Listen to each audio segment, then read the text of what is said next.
Hola, buenas noches. Yo soy el doctor Carlos Morra. Eh, bueno, yo soy miembro de la comisión directiva de la Asociación Argentina de Psiquiatras y también soy director del Sanatorio Morra de la provincia de Córdoba y, digamos, por invitación del capítulo de Psiquiatría Translacional y Neurociencia Computacional de la Asociación Argentina de Psiquiatras, tengo el gusto de poder dirigirme y desde ya agradezco esta invitación a Mónica Ferrari. Así que bueno, espero digamos que pueda resultar de utilidad la charla que vamos a tener a lo largo de esto. Bueno, antes que nada, vamos a hacer una aclaración. No tengo conflictos de interés en esta charla, ya que no vamos a tocar temas farmacológicos, pero por costumbre se suele aclarar que, bueno, he trabajado en investigación clínica y he realizado consultorios y presentaciones para múltiples laboratorios y compañías de investigación, por lo cual es siempre conveniente hacer una declaratoria de conflictos de interés, ¿no? Bueno, vamos a encarar un poco esta situación que nos, que nos sume en una serie de problemas que se tienen en la actualidad en el campo de la psiquiatría, ¿no? Y que actualmente nosotros tenemos varios grupos que podríamos definirlos como antipsiquiatras que utilizan muchos de estos elementos que vamos a ver en estas próximas diapositivas para atacar los fundamentos de la psiquiatría y cuestionar su validez. Bueno, dentro del título de la presentación figuraba el de neuropsicofarmacología, ¿no? Y este término, si bien lo usamos mucho, muchas veces no tenemos la comprensión clara de por qué lo utilizamos. La raíz neuro tiene que ver con las estructuras cerebrales y lo psico tiene que ver con todos los procesos funcionales del pensamiento. Y en realidad lo que evalúa esta especialidad es los efectos que producen los psicofármacos sobre las enfermedades mentales y al mismo, es decir, el funcionamiento cerebral y sobre las estructuras cerebrales, es decir, el cerebro, ¿no? Entonces, esto es un poco el alcance que tiene el término neuropsicofarmacología, que en cierta forma es un poco más amplio que el término psicofarmacología. Eh, para arrancar un poco desde la problemática que tenemos en la actualidad, nosotros podemos apuntar un poco y cuestionar un poco estos fundamentos basándonos en un paper que pronuncia Stefan, que realmente resume mucho esta problemática de actual de la psiquiatría, ¿no? Eh, la primera pregunta que él plantea es cuál debería ser el estado y el rol de los síntomas en psiquiatría. Es decir, nosotros sabemos que en todo lo que es clínica, en todas las especialidades, todos los diagnósticos que se basan puramente en síntomas no son del todo fiables. Es decir, suelen ser inestables, suelen ser inespecíficos y es como si yo clasificara, por ejemplo, a todas las enfermedades infecciosas basándose en cuáles son las que producen 40 grados de fiebre, 41 o 39. Entonces, en ese grupo van a caer un montón de enfermedades que tienen etiologías distintas, tienen manifestaciones clínicas muy distintas. Entonces, realmente este es un punto que nos introduce en una de las principales problemáticas de la psiquiatría actual. Y el otro punto es que muchas veces los síntomas expresan malos funcionamientos de estructuras básicas y muchas veces nos tenemos que preguntar cuál es el rol que tiene cada una de estas manifestaciones sobre el diagnóstico, si realmente es algo que nos plantea una jerarquía o tiene una jerarquía diagnóstica o es solamente algo que acompaña a una enfermedad. Entonces este punto todavía no está definido, lo que nosotros conocemos como los síntomas fundamentales o los síntomas esenciales o los core symptoms de cada una de las enfermedades, ¿no? Al mismo tiempo plantea una serie de problemas que realmente están bastante bien presentados, ya que nosotros presuponemos que estamos hablando de una de las estructuras más complejas del universo conocidas, en donde el cerebro presenta múltiples estructuras, presenta trillones de conexiones que entregan paquetes de información en milisegundos. Una neurona puede trasladar hasta 30.000 conexiones, paquetes de información en 0,5 segundos, es decir, trabaja con números de datos y números de paquetes de información realmente muy complejos y muy con conexiones que por ahí son muy difíciles de seguir porque no son como un cable, sino que son conexiones de alta complejidad. Y esto no se refleja tanto en la clínica, es decir, nosotros si nos ponemos a ver a lo largo de la historia, solamente se planteaban 3 o 4 grupos de enfermedades y teníamos que suponer que este instrumento complejísimo solamente tenía unos grupos muy limitados de enfermedades, mientras que otros órganos mucho menos complejos, como puede ser el páncreas, tenían casi el mismo número o más enfermedades de las que tenía el cerebro. Entonces, realmente este fue otro de los planteos que nos puso en crisis. Y por otro lado, surgieron a través de la psiquiatría computacional la posibilidad de trabajar con otros modelos que trabajaban, digamos, dentro del punto de vista poco más mecanicista, es decir, nos llevaba a hacer una simplificación de muchas de estas acciones, pero podíamos establecer algunos de los funcionamientos vinculados en áreas específicas y al mismo tiempo explorar las anormalidades sutiles e inclusive cuantitativas de muchos de estos procesos y ahí establecer si eso podía resultar en una enfermedad mental. El punto es que nosotros necesitamos nuevos enfoques para poder estratificar a los pacientes y sobre todo en la investigación de neurociencias. Vamos a ver que hay una falla muy importante en el campo de las neurociencias en lo que nosotros llamamos endpoints, que son los puntos de corte, y esto está también generando una crisis dentro de la investigación en neurociencias. El punto es que la psiquiatría computacional permite desarrollar nuevos modelos guiados por síntomas y permite obtener descripciones más manejables del cerebro humano en cuanto a que podemos analizar factores de causa y riesgo y podemos valernos de estos modelos para separar lo que es causa, consecuencia y riesgo, lo cual muchas veces solamente con la estadística quedaba totalmente enmascarado y uno en muchos papers que vamos a ver en la práctica diaria nos encontramos con esto de que causa y efecto es prácticamente lo mismo y los factores concurrentes no pueden ser separados de los factores etiológicos.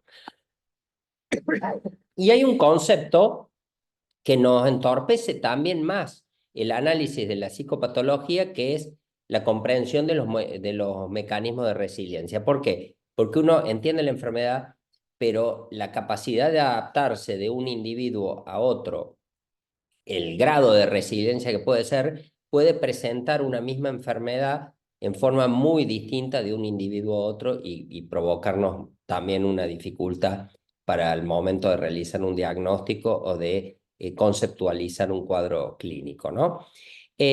La pregunta que surge, que es muy interesante, es si se puede, que no es pregunta mía, obviamente, este mismo paper, es si es computable el mapeo de los estados mentales y los estados cerebrales. Es decir, si podemos valernos de las neurociencias y podemos establecer eh, una, una correlación entre organismo y actividad cerebral y tratar de llevarnos hacia una cuestión más de ingeniería. Él lo hace como una forma crítica, es decir, como si realmente poder cuantificar o objetivar fuera una cuestión menor, pero en realidad nosotros tendremos que admirar un poco más a los ingenieros que han logrado mucho más precisión en sus métodos que lo que nosotros podemos hacer en las ciencias no exactas, ¿no? Y el objetivo principalmente es cerrar esta brecha que existe entre los modelos preclínicos, entre la investigación básica y la investigación clínica, para poder establecer una serie de criterios diagnósticos que sea basada en signos observables, en elementos más objetivos que los síntomas, como puede llegar a ser alguna tensión arterial o una frecuencia cardíaca en el campo de la cardiología, ¿no? Entonces realmente nos plantean una serie de dificultades que no solamente son de este autor. Estos modelos que se basan en el desarrollo de una interacción entre el genoma y el medio ambiente, generando desarrollos que, bueno, van a expresarse en el fenotipo, y acá sí entra mucho lo de la resiliencia, que tiene que ver con el contacto que tenemos o sea, el contacto permanente con factores de estrés y factores adaptativos que van provocando vulnerabilidades. Y acá hay un campo bastante interesante que tiene que ver con la mala adaptación. Es decir, el organismo trata de volver a la homeostasis y el ser humano trata de volver al equilibrio, y la mayoría de las veces lo hace a través de mecanismos de mala adaptación que suelen complicar y complejizar muchas veces las enfermedades. Es decir, muchas veces la inmunidad, que sería lo que intenta volvernos a la homeostasis, termina generando un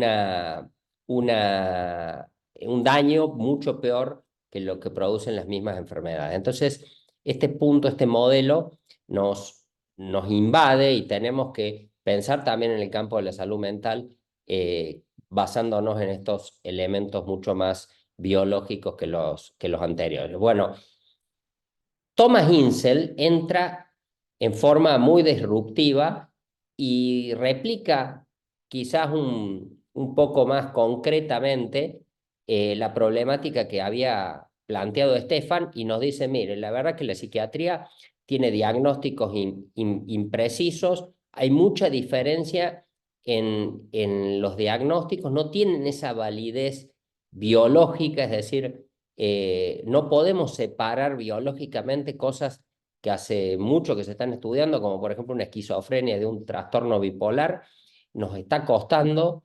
Hay ausencia de formulación en el tratamiento, es decir, en psiquiatría más del 60% de los pacientes no recibe el tratamiento como sea prescripto, hay una gran distancia entre lo que se prescribe y lo que el paciente recibe.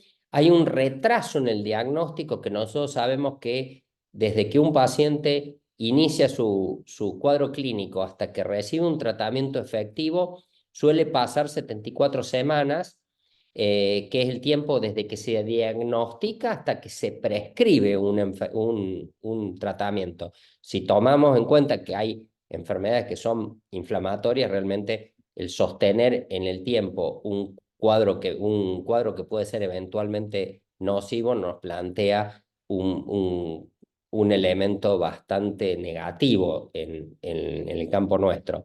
Y lo que plantea particularmente es que todos los tratamientos y todas las intervenciones suelen ser fragmentadas, episódicas y reactivas. No hay ningún tratamiento que se sostenga en el tiempo, que esté planeado. Entonces, realmente estamos en un momento de crisis, de crecimiento, pero de crisis.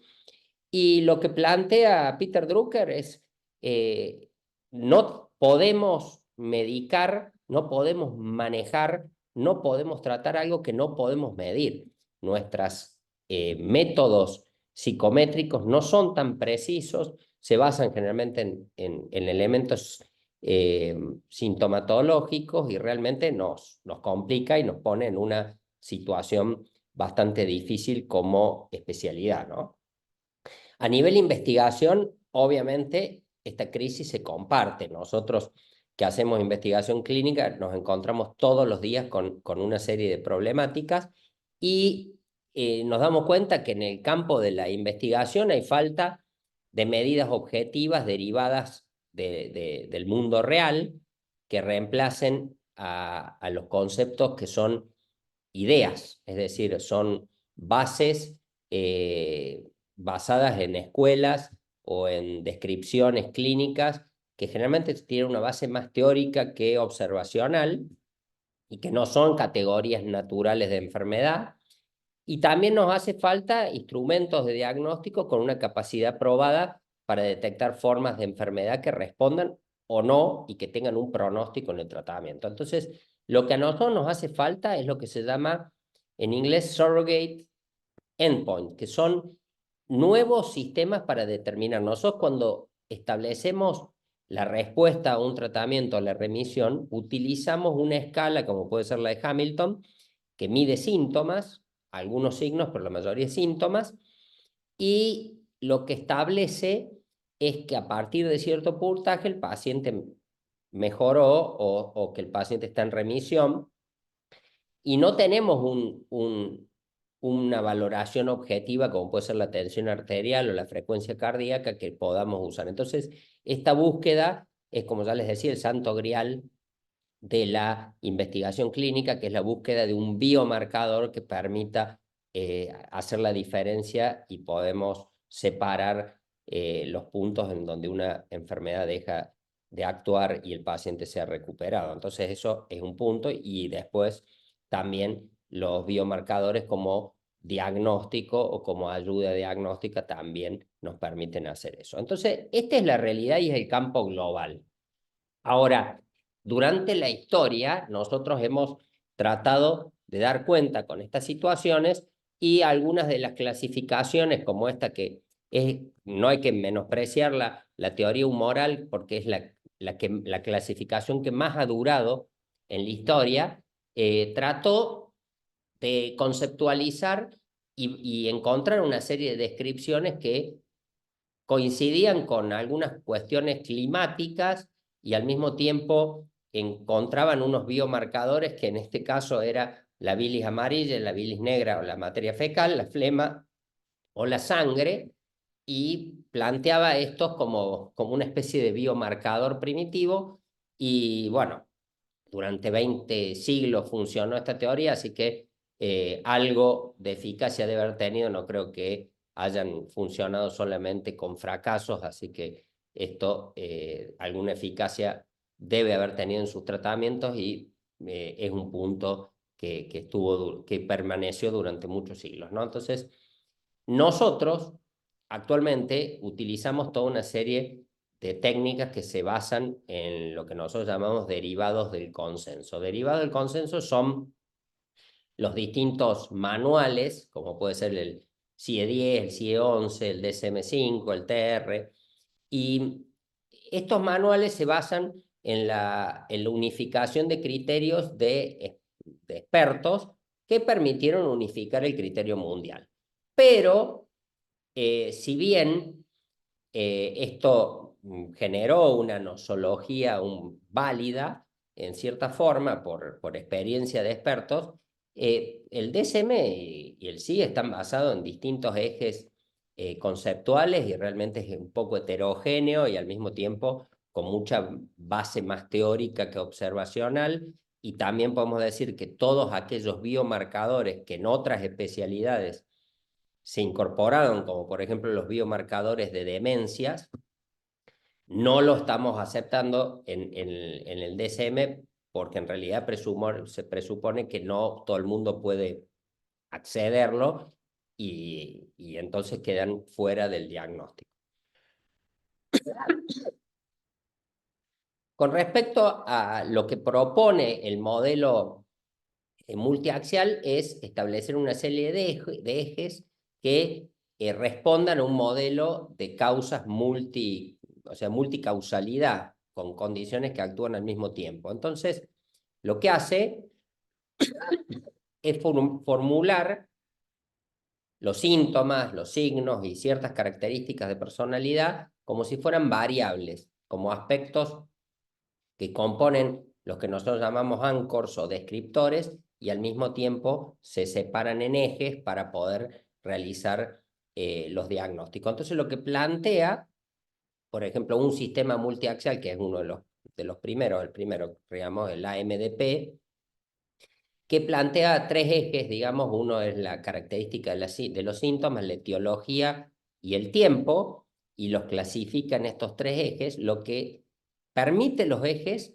es poder establecer como una grilla por donde los diagnósticos o los síntomas de los pacientes son analizados, y al existir varias grillas en paralelo, el modelo multiaxial nos permite que sea muy difícil que un paciente con un diagnóstico atraviese a través de estas distintas grillas sin recibir ningún tipo de diagnóstico. Entonces el modelo multiaxial es un poco más sensible al diagnóstico.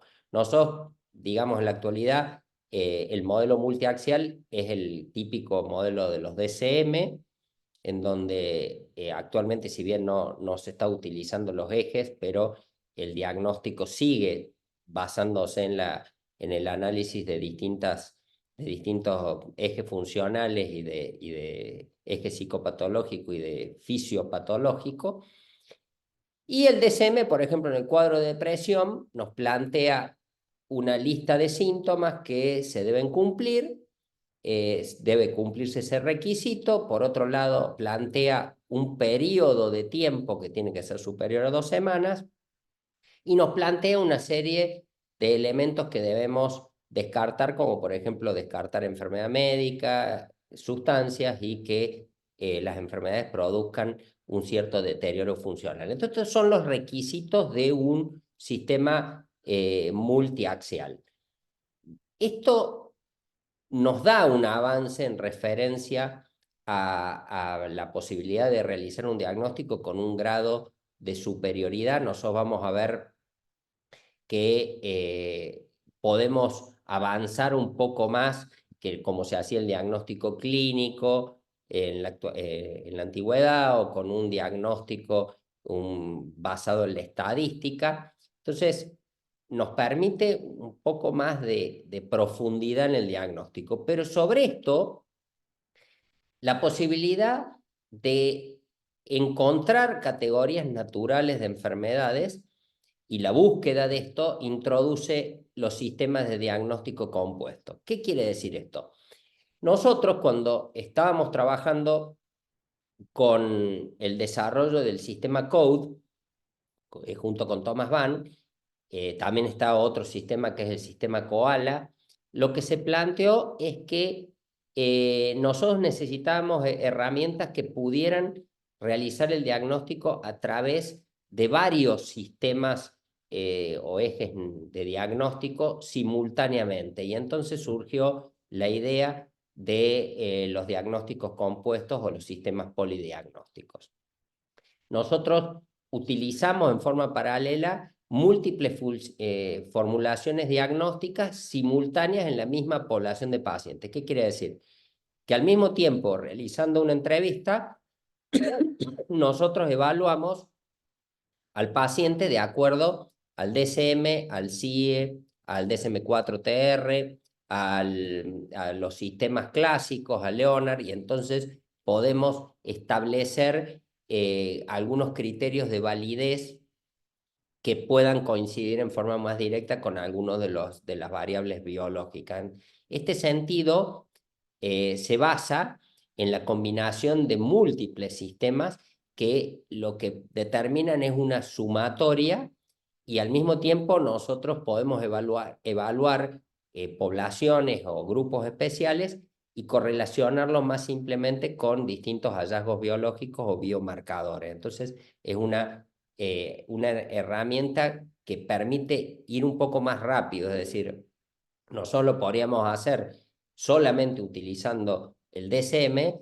pero si el DSM no ha realizado un análisis correcto de las variables biológicas y de las categorías naturales, nos va a pasar lo que suele pasar hoy, que nosotros le damos los diagnósticos y los genetistas no pueden separar grupos claros entre dos diagnósticos, porque estos diagnósticos no tienen una validez natural, ¿no? Entonces ese punto es un punto, estoy diciendo genetista, como puede ser cualquier especialidad, ¿no? Neuroimágenes o cualquier otro enfoque que querramos dar biológico. Nosotros requeríamos un sistema flexible y que fuera apuntando a lograr identificar lo que nosotros conocemos como homotipos genéticos, ¿no? Vamos a ver que hay dos tipos de homotipos, uno es nosológico y el otro genético, y lo vamos a poder entender quizás un poquito más a lo largo de esta presentación, ¿no? Cuando uno va realizando el diagnóstico a través de esto, uno cuenta con una serie de sistemas. El sistema que vamos a describir hoy es el sistema del CODE-UD, que CODE significa Composite Diagnostic Algorithms, y para el diagnóstico UD significa depresión unipolar. Se basa en un modelo bastante complejo de enfermedad. Es decir, nosotros tratamos de simplificar mucho los modelos de enfermedad, tratando de decir, bueno, la enfermedad son los síntomas y esta evolución, pero en realidad los modelos de enfermedad son bastante más complejos de lo que nosotros creemos. ¿Qué quiere decir? Nosotros tenemos una serie de elementos que nos predisponen a ciertas enfermedades, como puede ser, llamemos la herencia, la genética, ciertos rasgos de personalidad, ciertas características biológicas como la capacidad de metabolizar rápido o metilar algunas sustancias, o metilar el ADN. Por otro lado, tenemos una serie de factores etiológicos, siendo los más claros hoy los eventos vitales, por ejemplo, una situación de abuso temprano. Tenemos elementos o patología que se caracterizan por ser primaria o secundaria, y las enfermedades tienen una foto distinta. Hay enfermedades que inician en forma aguda, otras insidiosamente. Hay enfermedades que se presentan en forma simple o monomorfa y polimorfa, es decir, con variabilidad de síntomas. Hay algunas enfermedades que evolucionan en forma continua o episódica, y la resolución puede ser de múltiples formas, como por ejemplo sin restitución ad integrum o con una serie de elementos. Pero todo esto se presenta en función al tiempo, es decir, no es lo mismo un evento vital negativo que se produzca a los 3 años que un evento vital que se produzca a lo largo del tiempo. Entonces, esta complejidad de modelo nos permitió desarrollar el modelo del sistema CODE-UD, ¿no? ¿En qué se basa el sistema? Está compuesto de 4 estructuras principales, ¿no? Un glosario de variables. Las variables son 220 variables, que son lo que nosotros llamamos síntomas y signos. Los síntomas son, por ejemplo, clinofilia, es un síntoma, o humor depresivo, es otro síntoma, con una definición propia que se basa en las definiciones que presentaron cada uno de los autores. Después viene un algoritmo de síntomas. ¿Qué quiere decir? Hay muchos síntomas y muchos signos que requieren una serie de condiciones para estar presentes. Es decir, por ejemplo, yo necesito que para que el paciente tenga clinofilia permanezca más tiempo sentado o más tiempo en cama a lo largo del día, perdón, mayor tiempo en cama, o que tenga tendencia a permanecer en cama. Esa es una forma simple. Ahora, si yo requiero algo más complejo, como por ejemplo características estacionales, voy a tener un algoritmo para llegar a esto. Es decir, voy a tener que tener un paciente que tenga los síntomas en cierta época del año y que no los tenga en otras épocas. Entonces, tiene que cumplir, por ejemplo, con estos dos requisitos. Una vez que yo atravieso estos algoritmos, yo puedo decir este síntoma o este signo está presente o está ausente.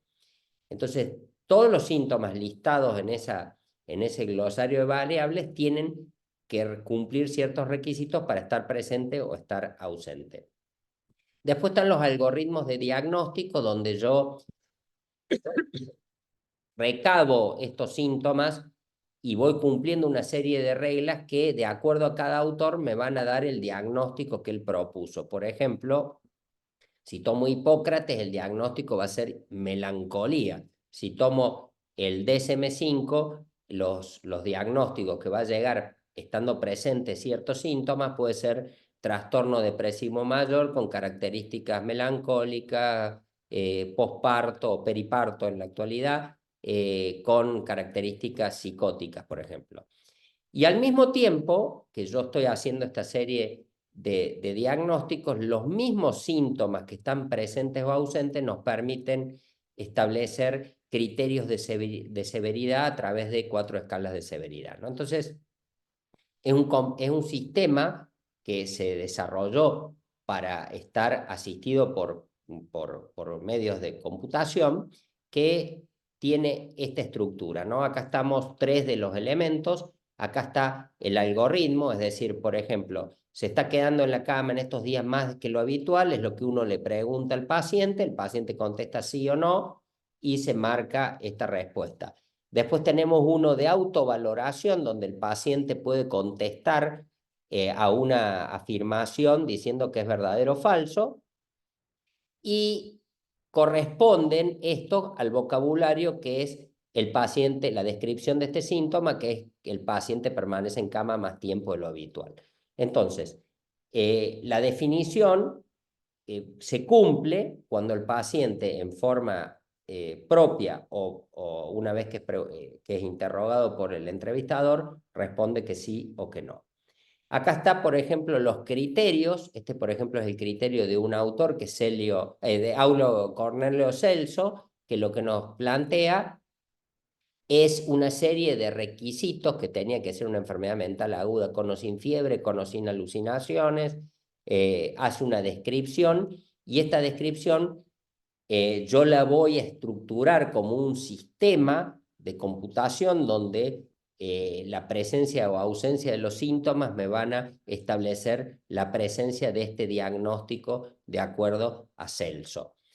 Acá está, por ejemplo, cómo se transforma la descripción de Celso en 3 variables, en este caso humor depresivo, evaluaciones depresivas y disforia. Evaluaciones depresivas es un síntoma que es muy importante en la psicopatología clásica, que es cuando el paciente tiene un juicio depresivo donde él ve que su presente es un desastre, su futuro es negativo y su pasado fue miserable. Entonces, el paciente tiene una transformación del juicio y este síntoma era muy importante para los autores clásicos. Entonces, con 2 de estos síntomas presentes, se establece la presencia del diagnóstico melancolía. Si hay menos de 2, el paciente no va a tener ese diagnóstico, sino que puede tener otro diagnóstico de otro trastorno psiquiátrico que va a ser encarado con otro tipo de instrumento, ¿no? Entonces, esta forma, este es el más simple de todos los algoritmos, nos permite llegar a esto. Hay algunos que tienen muchísimas variables y hay algunos que tienen 3.000, 2.500 apartados o puntos que determinan la presencia de muchos miles de posibles diagnósticos, como es el caso del DSM. Bueno, para medir utilizamos 4 escalas que lo que hacen no es darle severidad a los síntomas, sino que establecer la severidad en base a la presencia de una serie de síntomas. Nosotros no queremos prejuzgar a la psicopatología y lo que hacemos es decir, bueno, analizamos esto de varias formas. Una, vemos el número de síntomas o vemos una escala de síntomas mucho más severos que hacen que la enfermedad sea más severa, o síntomas que son esencialmente más leves, como por ejemplo los cambios de humor reactivos, se supone que son mucho menos severos que la ausencia de cambios de humor reactivo, que se supone que son síntomas melancólicos. Entonces, esta hipótesis no la establecemos como un prejuicio, sino que se analiza con los mismos resultados que vamos viendo en los pacientes, ¿no? Sobre otra serie de elementos. Bueno, los algoritmos de diagnósticos, que son los ejes diagnósticos citados, son 87. Acá incluimos a muchos autores clásicos, dentro de los cuales está Hipócrates, Celso, Areteo de Capadocia, Galeno, pero se fue yendo con las principales líneas que eran los autores clásicos a autores que eran clínicos y algunos que ya empezaban a incorporar la estadística o derivados a través de la estadística a métodos clínicos y de investigación, y dos formulaciones diagnósticas basadas en ejes empíricos, como era, lo vamos a ver, la Matrix y el CDC, que son dos ejes digamos, de diagnósticos bastante extensos que permitían hacer una sumatoria de muchos de estos posibles diagnósticos, ¿no? Acá vemos algunos de los que eran derivados estadísticamente. Estos diagnósticos fueron estudios que se hicieron en los albores de la estadística a estudios modernos ya con métodos estadísticos muy avanzados. Hay algunos criterios de investigación, dentro de los cuales está el RDC, el Viena, todos estos al mismo tiempo, es decir, no es que se elegía uno, sino que todos estos algoritmos entraban dentro de las variables que uno estudiaba en los pacientes al mismo tiempo, digamos, para que lo entendamos mejor. Se hacía una entrevista de unos 30 minutos. Esta entrevista permitía establecer de forma positiva o negativa la presencia de estas 220 variables. Inclusive había varias estructuras de entrevista, pero para la inicial y la consecutiva, pero al mismo tiempo la entrevista analizaba las 87 escalas, y uno podía incorporar posteriormente nuevos ejes de diagnóstico y podía incrementar más el número. Acá tenemos, por ejemplo, todos los derivados del consenso que van desde el informe del New York State Hospital Commission of Lunacy, que fue el primer eje diagnóstico multiaxial, y después, bueno, todos los DCM y los ICD-10, los ICD-10 y 11, que son los más recientes, bueno, que lo podemos analizar utilizando esta estrategia. Esta estrategia permite hacer al mismo tiempo, no presume que uno de los modelos, el jerárquico y el horizontal, sean lo mismo. Obviamente,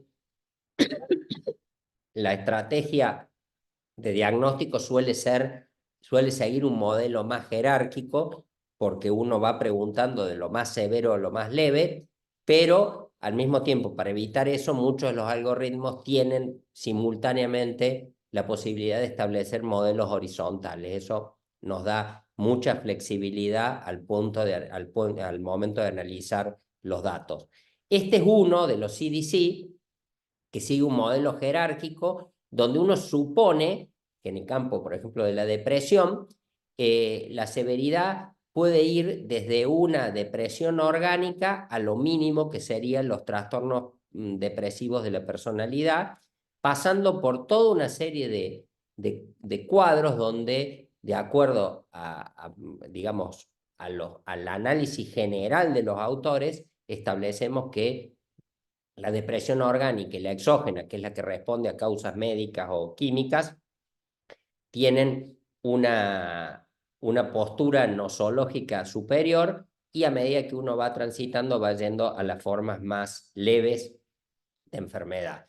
Y la Matrix lo que hace es incorporar ya modelos de transducción de señales, donde uno lo que plantea es que la enfermedad o que los cuadros, los síntomas están basados en el procesamiento de eventos mentales, lo cual se puede modificar de acuerdo a la alteración que producen los fármacos sobre la transducción de las señales. Y acá surge el primer concepto, que es ubicar grupos nosológicos que respondan de la misma forma, y podemos decir que nos abre un nuevo campo para poder estudiar dentro del campo de la neurofarmacología por qué la alteración que producen los psicofármacos modifican simultáneamente muchos fenómenos que a veces responden a la misma estructura, pero a distintas funciones. Entonces realmente es un campo bastante interesante. En cambio, los homotipos genéticos lo que presupone es que hay grupos de diagnósticos que al sumarse, y este es el análisis que se plantea, es muy difícil hacer un modelo computacional basado en síntomas por la gran complejidad y lo plurívoco que son muchos de los síntomas. Pero cuando uno establece por un estudio de investigación que hay, por ejemplo, una depresión endógena, nosotros podemos, gracias a este tipo de instrumentos como el de los ejes polidiagnósticos, cruzar los diagnósticos y que en una misma población que aparenta ser heterogénea, tengan una coincidencia de varios diagnósticos de distintos ejes, lo cual presupone que hay una forma de procesar la información que es más general y que puede responder a una alteración de tipo genético o epigenético que responda más al modelo neurobiológico. Entonces, este es un poco el sentido y el objetivo de todo lo que apuntamos con el sistema CODE. El sistema CODE es un sistema dinámico donde nosotros también podemos desarrollar modelos que actúen con inteligencia artificial y que ya no sea un pensamiento binario donde cada síntoma puede estar presente o ausente, sino que contemple un modelo que es más como funciona el cerebro. El cerebro no funciona tanto en forma binaria, sino que también puede establecer sospecha de presencia o sospecha de ausencia del síntoma, y puede también jugar con algunas combinaciones que no son solamente sí o no, sino que dependan de algunas cuestiones cuantitativas.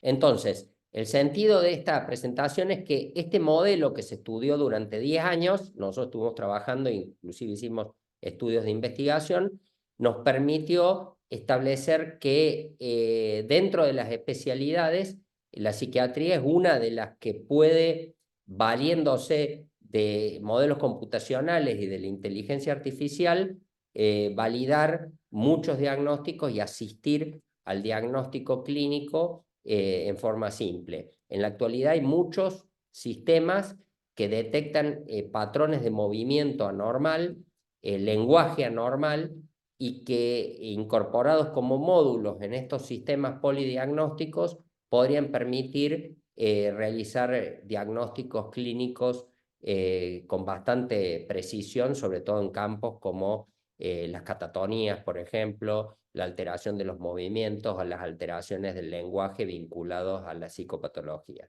Así que bueno, espero que no los haya confundido demasiado con este sistema, pero este sistema, bueno, realmente es una herramienta que permite hacer un análisis bastante más amplio de lo que uno puede en lo clínico, y que nos abre la posibilidad de analizar otros modelos e incorporarlos dentro de la práctica asistencial y de la investigación. Así que muchas gracias. De nuevo agradezco a Mónica Ferreri por la invitación y bueno, espero verlos a todos en el Congreso de la AP este año en Mar del Plata. Saludos y buenas noches.